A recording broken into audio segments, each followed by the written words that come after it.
Welcome into the Talkin Tide podcast on the Belly Up Podcast Network. I'm Chase Goodbread, sports columnist with the Tuscaloosa News, joined by Travis Reier, the longtime senior analyst at BamaOnline.com.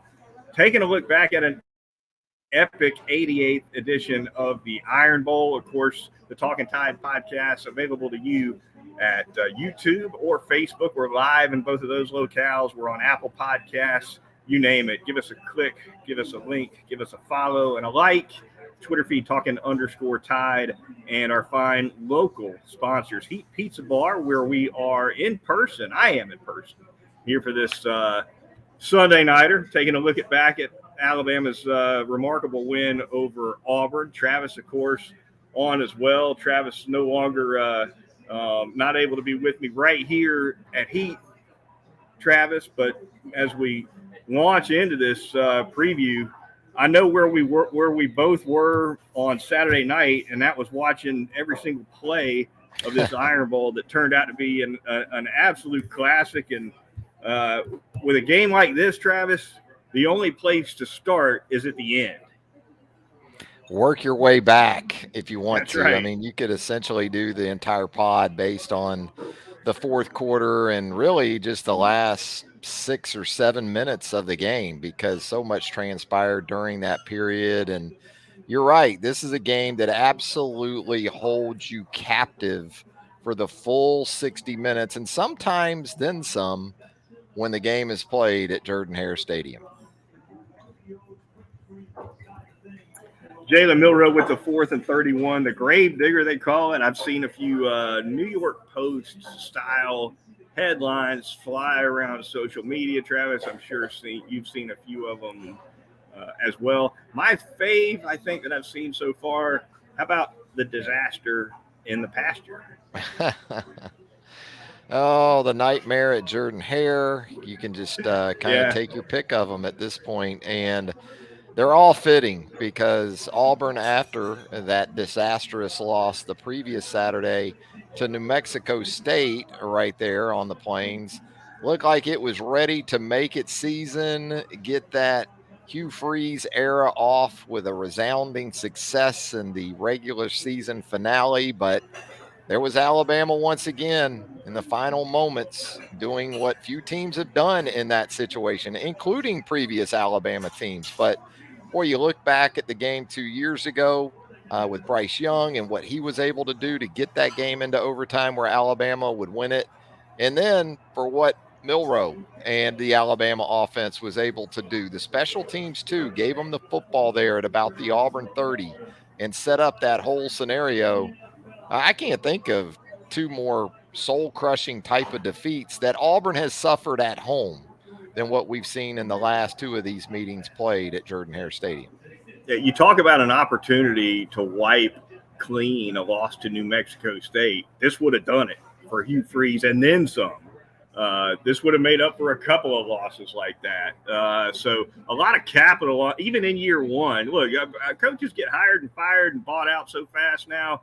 You're spending capital from the day you get to town, right? And as much as you want to say capital with the fan base was on the line with Hugh Freeze, even in year one, he had a great chance to rake a big pot, let's say, right there at the end of that game. X's and O's wise on this 4th and 31, Travis, one thing that stood out to me, haven't heard it talked about a lot, but I don't understand for the life of me what the point is of Spy and Jalen Milroe, 4th and goal from the 31. Auburn rushed 2. They dropped 8. They spied 1 in the middle. And look, to my way of thinking, Spy does you no good because if Jalen breaks, he's got to go 31 yards if he crosses the line of scrimmage. You got all kinds of guys in the end zone who can come up and make a play, and they're not going to have to deal with the offensive line who won't be able to get there, right? So what's the rush? If you rush 3 and drop 8, I get it. Rush 4 and drop 7, that might have been what I would have. That's probably what I would have done. But what's the Spy doing? Yeah, it's a great question. I'm sure it's one that's going to be asked in that staff meeting room if it hasn't already on this Sunday. But I'm with you, and I would drop 8 there. I would have, and it's 4th and goal from the 31. So the ball has to get to the end zone, has to be thrown into the end zone, has to be run into the end zone. You could have put 8 guys with their heels on the goal line before the snap and rush 3. And if Jalen decides to run as soon as he passes the line of scrimmage, you come up like you're covering a punt, with 8 guys and be able to make the tackle. But there was no way Jalen was running the football there. He was going to take a shot into the end zone. And all that 2-man rush with a spy did was afford him more time to sort of get in sync with Isaiah Bond, who moved his way over towards that corner. And then he does deliver a perfect ball, though. I mean, that's exactly where that ball had to be thrown. I talked about it after the game. How many times do you see that ball thrown out of the end zone, thrown out of bounds? In that situation, with everything, the emotion and the importance of that moment, quarterbacks, especially at the college level, they don't always get the ball into the end zone where it needs to go. But to Jalen's credit, he did it. Phenomenal pass, no question about it. Isaiah Bond comes down with a couple of feet in bounds. I wish my vantage point from the Jordan Hare press box had been in that corner. Unfortunately, it was a long way away from that corner. Used to be you would have been on the 50. Yeah, no, sir. No. They figured that out. They went like Alabama country. And everybody else figured out. They were putting us up in the sky boxes on the 50 for far too long, right? Yeah, they Bob Country bunkered us on that. No, you're not in the 50 no more. They started doing some math. Right there in that opposite end zone. Yeah, a long way away, but phenomenal play. And for the snap to go awry right ahead of that, and you got a penalty throwing the ball over the line of scrimmage a couple of times on Milroe, including that sequence.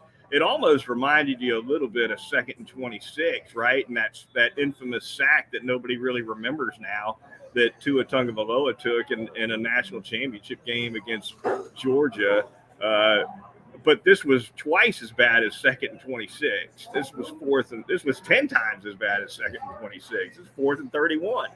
Yeah, I mean, it's the Iron Bowl, which in the state of Alabama ranks right there with the national championship game when it comes to stakes. But yeah, I think that, there's still sort of some residual thoughts on the misfire of the snap. There's been some talk about Clapgate, I guess we can call it, with the Auburn defense maybe in that situation simulating the snap via claps. But, you can go back into the third quarter and there was an issue with the snap. And it worked out okay because it essentially hit Jalen waist high. But he didn't clap. There was no – and I checked it. And there's no clap. This has been an issue throughout the season. So this wasn't a one-off. I don't think it's been a situation where teams are I'm sure they're trying to on occasion, but with all the issues they've had with this, and you're still 12 games in, and okay, maybe you did get baited, but it wasn't just that snap. It's been throughout the season. I don't know how you fix it. I know Nick's talked about how they've gone silent. Maybe you go old school with Peyton Manning. Remember Peyton, how he would pick that leg up, and kind of signal to the guard or the center, looking between. I don't know what you do. Right. It finally should have gotten Alabama beat, whether it was a simulated clap or not. Right. It finally probably should have gotten Alabama beat. And it's important to make the distinction here between an inaccurate snap and a premature snap, right? Yeah. And what we saw against Auburn was a premature snap. Milroe wasn't ready for that. If he had been, it was catchable. And I've gone back and looked at not through 12 games, haven't done it for Auburn or UTC, but I went back and added up bad snaps through 10 games, Travis. I came up with like 26 of them over the first 10 games, but like 23 or 24 of those at least were just inaccurate. And Jalen Milroe's got hands like a butterfly net. He handled almost, with a couple of exceptions, right? He got good at it. Yeah. He handles an inaccurate snap just fine unless it's just completely, nowhere near the strike zone. But a premature snap is much more dangerous than an inaccurate one because it's going to be a turnover more often than not. We saw it against Mississippi State on the one that bounced on Milroe's shoulder while he was looking toward the sideline, looking for another play, and that's what this was, and so. The inaccuracies, they've just about got that solved. I think McLaughlin's gotten that taken care of, but there's a communication issue with this premature snap that's got to be resolved. Yeah, and again, even in this game, if you go back, it's the 3rd and 3.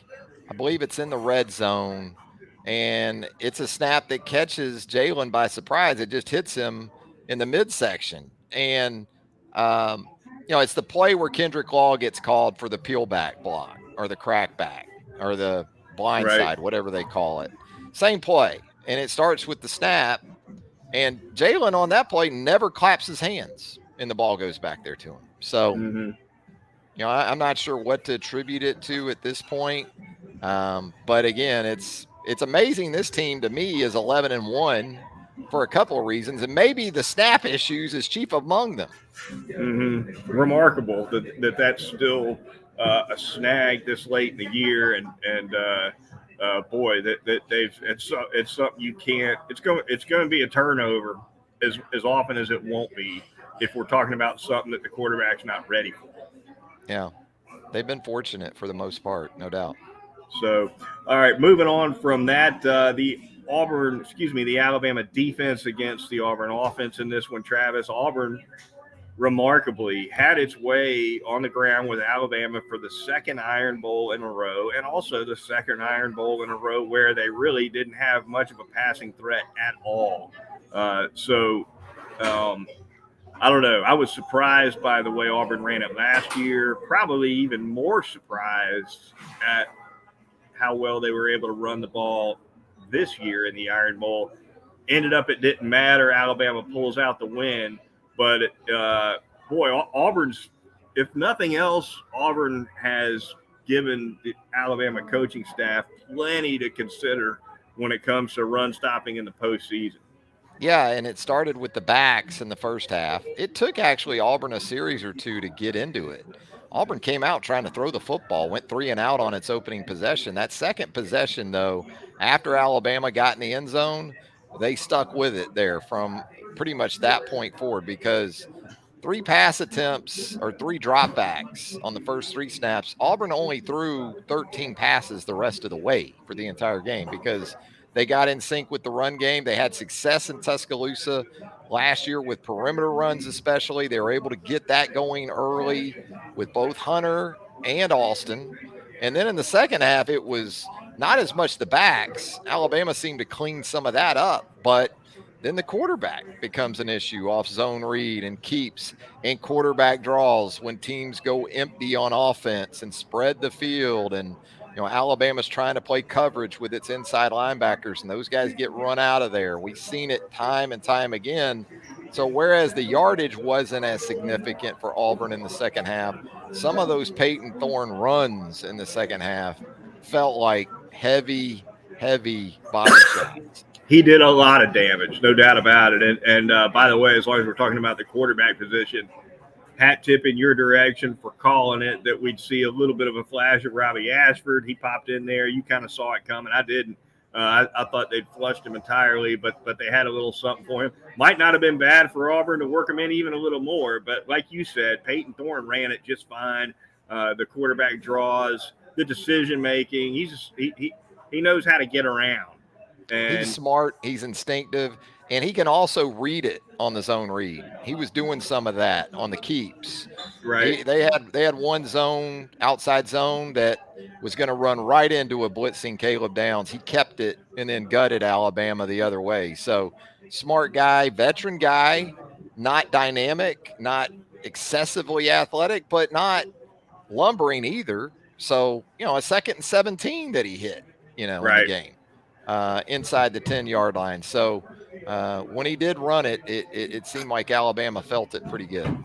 Yeah, 15. He was officially 15 for 57 on the ground, which is certainly all the production you'd ask for from him on the ground. But that doesn't count. He was sacked 4 times for minus Right. 28. You throw out the sacks, Travis. He ran for 85 yards gained.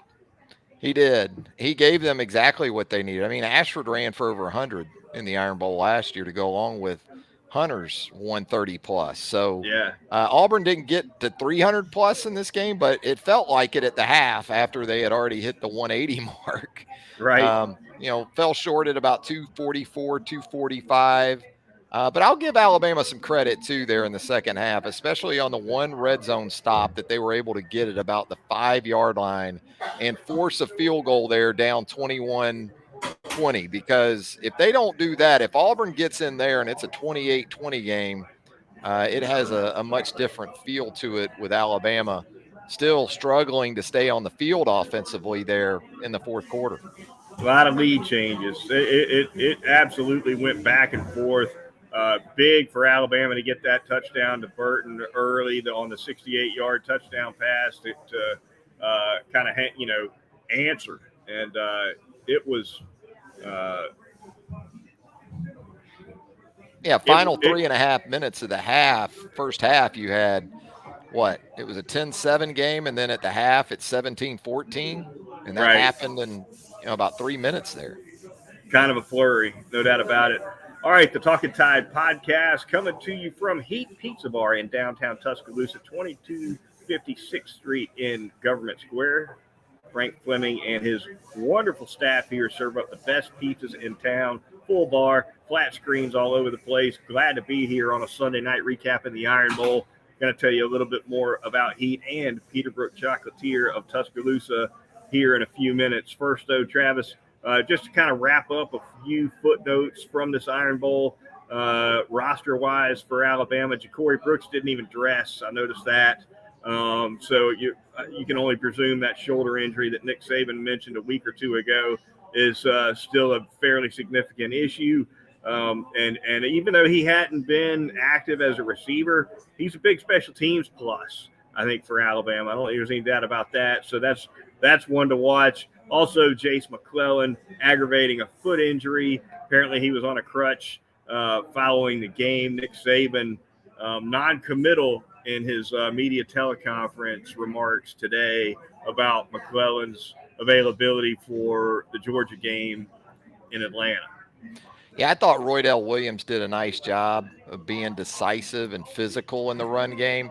Problem for Alabama was that other than Milroe, not much in the way of explosive runs. The two longest runs for Alabama backs, an 11-yarder by Jace McClellan and an 11 by Roydell Williams. So that'll certainly be an interesting storyline to watch play out this week. And you mentioned the receivers. Really nothing with Kobe Prentice in this game either. And it was Isaiah Bond, it was Jermaine Burton, and Kendrick Law with some Malik Benson, who had a nice grab there on a 3rd and 17 on that first scoring drive for Alabama, a little crossing route that he pulled in and did some good stuff after the catch.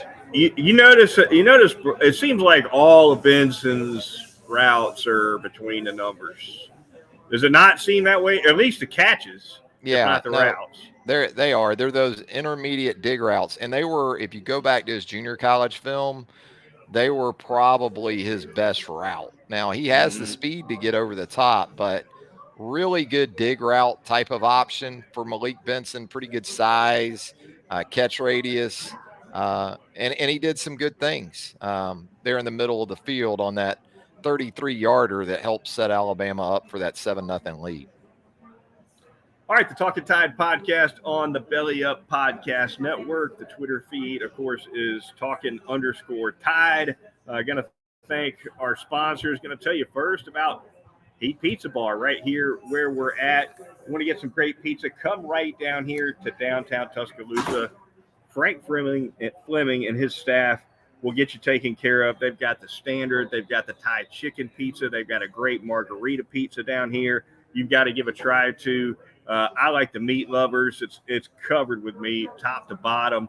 Great appetizers. They've got a caprese salad with fresh mozzarella down here, jalapeno poppers, great salads, and of course a full bar and flat screen televisions all around. Right now, Travis, watching a little NFL Sunday night football. Looks like that one's at the half, but just a great atmosphere down here at Heat. We invite our listeners and viewers down here as soon as they can. Yeah, I mean, Frank and the crew, that Thai chicken pizza, that's my personal favorite. But as you can tell between Chase and myself, you can't go wrong with any of the great selections. Great salads, too. And that full bar, they take great care of you. Customer service off the charts there at Heat Pizza Bar. I'm going to tell you about Peterbrook Chocolatier out there at 1530 McFarland Boulevard North in the Indian Hills section of Tuscaloosa. Never too early to go ahead and get those Christmas goodies right there at Peterbrook Chocolatier. We told you it is peppermint bark season. That is the case at Peterbrook Chocolatier, but that special someone is going to like any of the treats that you get them for Christmas during the holiday season. Peterbrook Chocolatier, 1530 McFarland Boulevard North in the Indian Hills section of Tuscaloosa. For 16 years, the champions of chocolate, Peterbrook Chocolatier. I'll be getting over there very soon, I promise you. Peterbrook Chocolatier, easily accessible, right over there by Southern Ale House. It's a great combo, popping into Southern Ale for lunch and then popping over to Peterbrook to finish it off with something sweet. And plenty of good holiday shopping to be done at Peterbrook as well. It'll be this week, as a matter of fact, this coming week. I'll be zipping in there and making a few fine purchases. All right, Travis, the SEC look around, rivalry week, Florida State 24-15 over Florida. Let's start with that one. The Gators were in it late in the game, played better defense than I think either you or I thought they would muster. But in the end, the Noles pull it out. And of all of the rivalry week action, I felt like this game was probably the best opportunity for Alabama to get some help where the CFP is concerned. They'll have more chances to get help in conference championship Saturday. But for this weekend, I just had a feeling that thing was going to be tight, and it was, but Florida could not hang on. They could not. They rode that home crowd early in the game. 12-0 the Gators led there and looked to be off to exactly the kind of start they needed. Couldn't sustain enough offensively. I felt like if Florida State wanted to just hand the ball to Benson, their outstanding running back, for pretty much the entirety of that game, they could get it done. But give Florida State a lot of credit. Without Jordan Travis at the quarterback position, here they are, 12-0. Mike Norvell, ton of credit. That situation was not good when he inherited it. And the expectation, though, hadn't changed much. Yeah, it wasn't a good situation, but that fan base expected results quickly. And he's been able to do that for the most part. So here goes Florida State to the ACC championship game with everything on the line as it relates to the college football playoff. And maybe feeling even better about that now, even without Travis, because what about those Kentucky Wildcats in Louisville earlier on Saturday, getting the job done for the 5th straight year over UL? Mark Stoops, who then later that night is rumored as being the next head coach at Texas A&M. It doesn't play out that way. It's going to be Elko going from Duke back to A&M. Just a lot of stuff going on Saturday, Goodbread. That UK Louisville game, here's all I got to say about that. So I'm watching a clip from that one. It was a clip of it was a clip of that kickoff return for a touchdown that Kentucky had in that game. And Travis, I know you and I both enjoy the cutaways to the crowd in moments like that in these SEC games. So they cut away to this Kentucky fan. He is all by himself in an absolute sea of red. And he comes with double upside down L's and does like 360-degree bunny hops, in a tight little circle without intruding spatially. He stayed where his seat was, but he let them all know. Yeah, I've been to that stadium. It's been many years ago, but one of the things that surprised me wasn't so much that they served bourbon or whiskey, but they served at the time those Jack Daniel's country cocktails in stadium back in the day. This is before alcohol sales really had any any university type stadium I had ever been to. This is late 90s. They had to jump on this. Cube up them limes and put them right next to the ketchup and mustard pack. Yeah, I mean, third quarter cutoff was in effect at UL. So, yeah, I'm sure the fans, even for an early kickoff, weren't feeling much pain up there.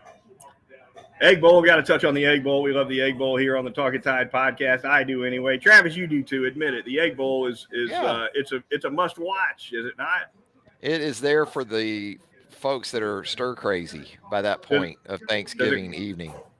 Does it qualify as what our old friend, the late Greg Larson, used to like to call appointment television? I think it does because, kind of what else are you going to do at that point? Although you had the NFL up against it Thanksgiving night, right? So you did have that option, but I'm always going to watch the Egg Bowl. And looks like we've got a new coach at Mississippi State, Jeff Lebby. Seen him in the Southeastern Conference before. Yes. Ole Miss, worked with Lane, then went on to Oklahoma, and now looks like he's going to be the next head coach in Starkville. Georgia 31, Georgia Tech 23. That one tight for a while. Vad McConkey didn't go. Brock Bowers did not go. Travis, we've talked about their health on a couple of previous podcasts and the importance of their health.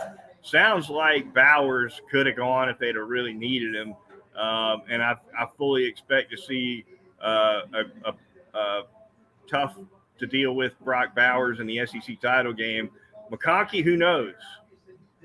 Yeah, it's been that way with McConkey all season, even going back to the preseason. I guess he had back issues, and he's a big part of what they do. He's so good in both the quick game and the vertical game. They can hand it to him. You saw Alabama give up a touchdown on an end around against Auburn. I'm sure that Mike Bobo, the Georgia offensive coordinator, took note of that because Georgia loves those to Bowers or McConkey or the wide receivers. So, Georgia is kind of a no-name running game this year. You think about Georgia's backs this season, and they're not those guys like a DeAndre Swift or some of the guys that they've had, Nick Chubb, in the past. Right. But it seems like they still continue to run the ball pretty effectively. That being said, I was impressed with Georgia Tech. I thought that was a solid showing, understanding that Kirby held a couple of guys out. Tech is doing some good things under Alabama's old offensive line coach, Brent Key. It's a good point. Usually there are a couple of real monsters in the offensive backfield, running back wise for Georgia. This year it's more of a situation by committee. They definitely don't have a Ty Gurley type or just some kind of titan back there. But gosh, the history of good tight ends at Georgia, and Brock Bowers is as high on that list, I think, as anybody you want to name, is unbelievable too. Would you say Georgia is more of a tight end U or an RBU? Gosh, I mean, when you go back to Herschel, that's pretty strong at the running back position. And some of the guys that we just outlined here in the last 12 to 15 years have been pretty good. No Sean Marino even. He's a guy no one talks about. But in the late aughts, he was the talk of college football there for a minute. So I would probably still lean running backs more than tight ends at Georgia, but it's not just Bowers. You've got Delp you've got to deal with in that Georgia offense, and they'll go 12 personnel, sometimes 13 personnel, and get you in those tighter formations, but then they're athletic. They're like a much more athletic Michigan is the way I like to kind of sum it up. If you think that it's going to be just this phone booth and 3 yards in a cloud of dust, you're going to be in for an unpleasant surprise because Georgia can still hit you with the explosives. How about Shannon Mitchell for an old Georgia tight end that can play for you, Travis? That's going back. They've had some good tight ends, man. He was kind of a flex guy before flex guys were cool, right? Jim Donnan liked tight ends too. I think he was an old tight end coach maybe at his core at some point. But you're right. Pope, Leonard Pope. They've always had tight ends.